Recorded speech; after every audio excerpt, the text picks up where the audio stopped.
Assalamualaikum warahmatullahi wabarakatuh.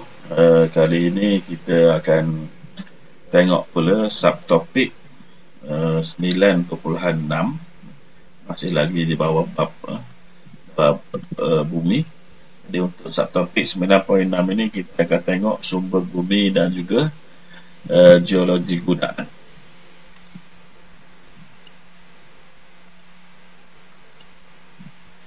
Jadi objektif yang pertama 9.6.1 menerangkan mengenai air permukaan dan risikonya. Jadi, air permukaan ialah air yang terkandung dalam ruang yang terdedah seperti lautan, saliran sungai dan juga tasik.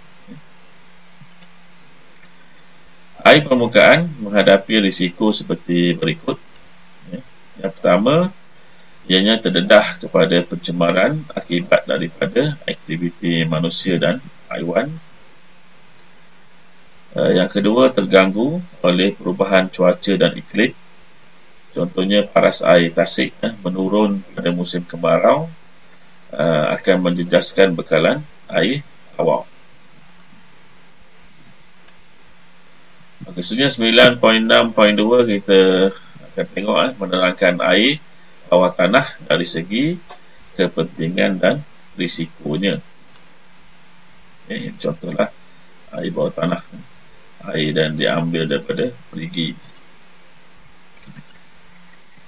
Jadi air bawah tanah atau aquifer ialah air yang bertakung di antara lapisan permukaan tanah dengan lapisan batuan yang tidak terlap kepada air. Air bawah tanah yang menerima tekanan dan suhu boleh melimpah ke permukaan tanah dan lokasi itu dikenali sebagai mata air. Jadi air bawah tanah menghadapi risiko seperti yang pertamanya boleh tercemar oleh sisa-sisa organik dan juga racun daripada aktiviti manusia seperti pertanian dan juga perindustrian. Yang kedua, ianya boleh mengandungi mikroorganisma dan juga mineral yang boleh mengancam kesihatan manusia. Yang ketiga, kejadian tanah benam boleh berlaku sekiranya air di bawah tanah dikeluarkan dan meninggalkan rongga-rongga yang besar. Jadi bila ada sesuatu objek di atas kawasan tersebut yang mungkin sangat berat, jadi dia boleh menyebabkan berlakunya tanah benam ini.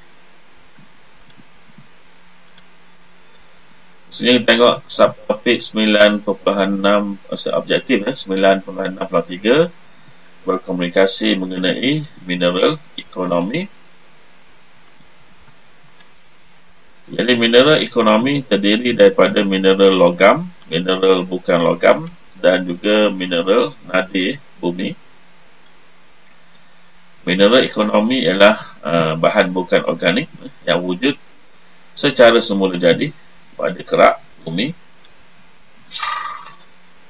Mineral ekonomi mempunyai nilai ekonomi kerana digunakan oleh manusia dalam bidang perindustrian. Sekarang kita tengok contoh mineral logam dan juga mineral bukan logam. Jadi untuk mineral logam kita ada emas, perak, kuprum, timah, besi. Ini yang biasa kita dengar digunakan oleh manusia. Dan sekarang ni ada satu lagi yang biasa digunakan adalah aluminium. Manakala mineral bukan logam pula kita ada batu permata, batu kapur untuk buat simen, tanah liat untuk buat banyaklah bahan alat masak dan sebagainya. Dan juga bahan api fosil, petroleum, arang batu dan sebagainya. Kemudian kita ada mineral nadir bumi, contohnya scandium dan juga lanthanum yang sekarang banyak digunakan dalam bidang elektronik juga.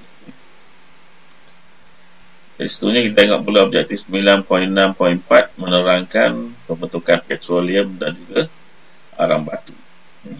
Ini contoh arang batu. Jadi bahan api fosil seperti petroleum dan arang batu terbentuk daripada sisa organik. Sisa organik ini maksudnya ianya datang daripada benda-benda hidup. Kita tengok sekarang ni proses pembentukan petroleum. Jadi apa yang berlaku sebenarnya adalah berjuta-juta tahun dahulu, hidupan akuatik yang mati akan tenggelam ke dasar laut. Dan sisa organik ini tertimbus di bawah tanah. Tanah akan menimbusinya.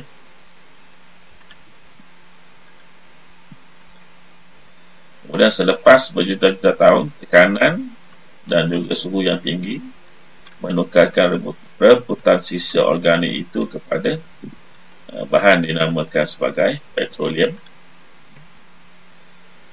Kerana arang batu pun terbentuk daripada rebutan sisa tumbuhan purba di kawasan payung. Sesungguhnya 9.6.5 berkomunikasi mengenai hidroterma. Hydro maksudnya air, therma maksudnya haba lah. Maksudnya air yang punya haba yang tinggi, suhu yang tinggi.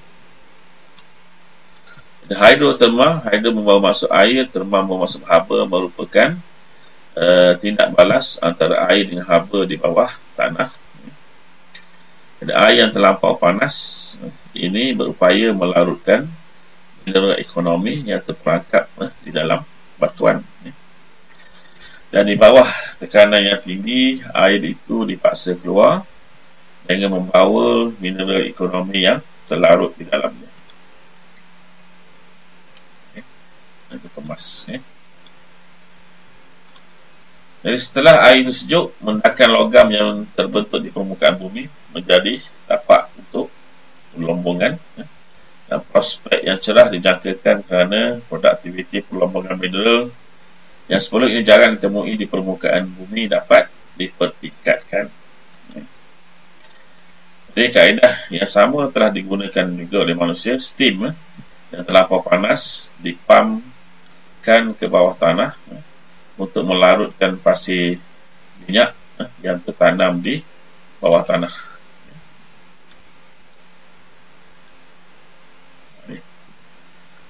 Jadi apa yang dibuat dalam konsep ini, dia bekalkan steam, maksudnya uap yang panas ini pada bahagian dalam tanah, dan yang akan menyebabkan berlakunya pencairan pada minyak ini, dan menyebabkan minyak ini mencair dan mudah dapat dikutip oleh pipe ini, dan kemudian disedutlah masuk, disedut naik ke kilang tersebut.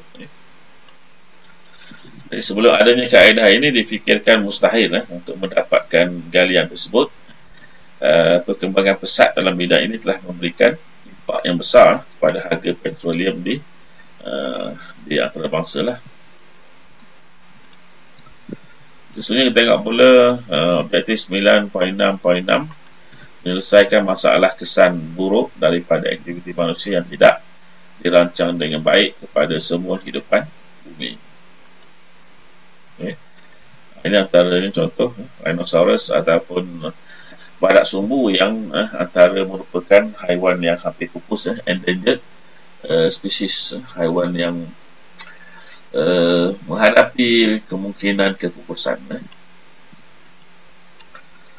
Okey, jadi yang pertama kita kena faham bahawa sumber yang ada di bumi adalah terhad. Terhad ni maksudnya dia akan habis dan menjadi rebutan pada banyak pihak.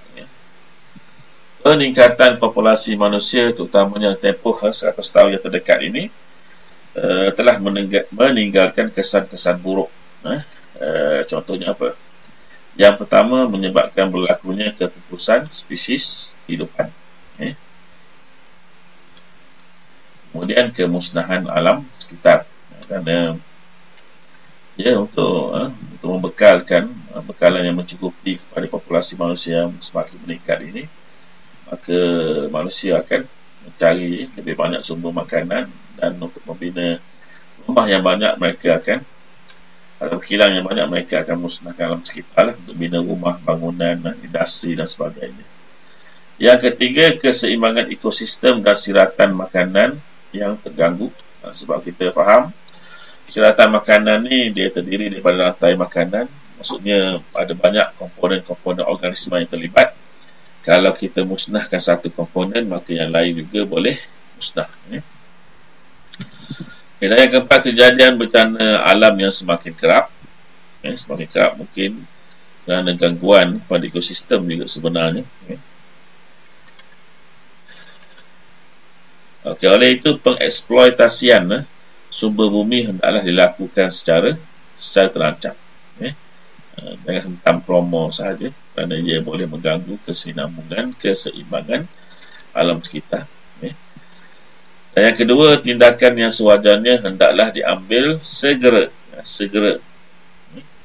untuk memulihkan keadaan sebelum terlewat. Maksudnya kalau dah satu tahap dah tak boleh pulih, maka itu yang menyebabkan kepupusan, kerosakan yang bersifat kekal. Jadi itu yang perlu kita buat sebagai manusia. Jadi kita berhenti di sini dahulu untuk subtopik 9.6 ini. Assalamualaikum warahmatullahi wabarakatuh.